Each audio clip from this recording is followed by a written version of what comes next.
Ngày xưa, ở một ngọn núi nọ, có hai con xà tinh là Thanh Xà và Bạch Xà ngày đêm tu luyện để thành tiên.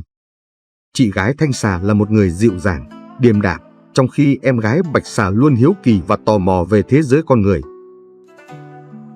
Một ngày đẹp trời, có chàng thầy thuốc khôi ngô tuấn tú tên Hứa Tiên lên rừng hái thảo dược.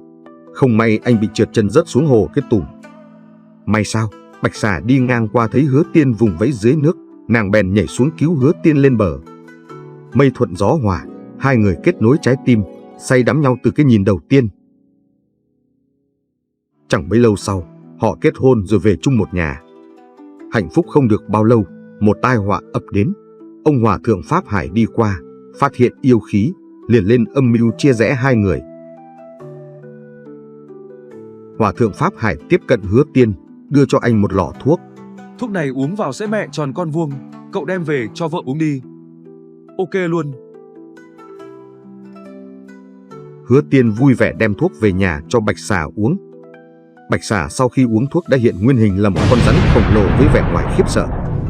Hứa Tiên quá sốc khi thấy vợ biến thành rắn, chàng đột tử ngay tại chỗ.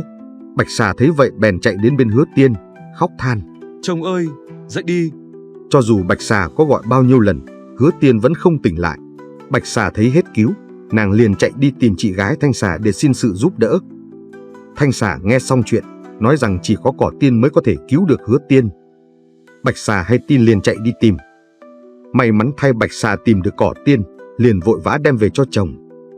Hứa Tiên sau khi được cho múc bang Cỏ Tiên thì đã tỉnh lại, nhưng anh sợ người vợ yêu quái sẽ múc bang cả mình, liền chất vấn cô là yêu quái bấy lâu nay. Pháp Hải lúc đó đi qua, Hứa Tiên liền kể lại cho Pháp Hải sự việc. Pháp Hải thấu hiểu bèn đưa Hứa Tiên đi đến nơi an toàn. Sau khi Hứa Tiên đi, Bạch Xà đau buồn ngồi khóc. Chị gái Thanh Xà xuất hiện đến trấn an em gái. Thanh Xà biến thành rắn, để em gái mình cưỡi trên lưng. Sau đó, hai chị em cùng nhau đi tìm Hứa Tiên. Bạch Xà cùng Thanh Xà tìm đến chùa của Pháp Hải, bèn đánh một trận để đòi Hứa Tiên về.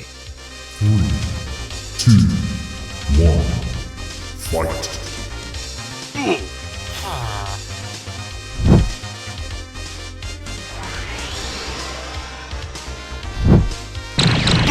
Tuy nhiên, Pháp Hải vốn là sư thông thạo đánh nhau với yêu quái, Bạch Xà và Thanh Xà yếu thế, không địch lại được. Lúc cả hai chị em ở cửa tử, Hứa Tiên chạy đến ngăn Pháp Hải. Mặc dù đau lòng vì bị vợ lừa dối, nhưng trái tim của Hứa Tiên vẫn hướng về người chàng đã uống rượu rau bôi cùng. Hứa Tiên nhất quyết bảo vệ Bạch Xà, không cho Pháp Hải làm hại nàng.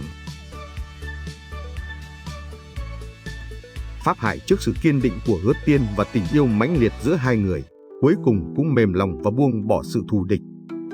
Sau khi Pháp Hải bỏ đi, như được sợi tơ hồng dẫn lối, Bạch Xà tiến lại gần Hứa Tiên. Hai người nhìn nhau không nói một lời, chỉ thầm hiểu trái tim vẫn hướng về nhau. Và thế là họ sống hạnh phúc mãi mãi về sau.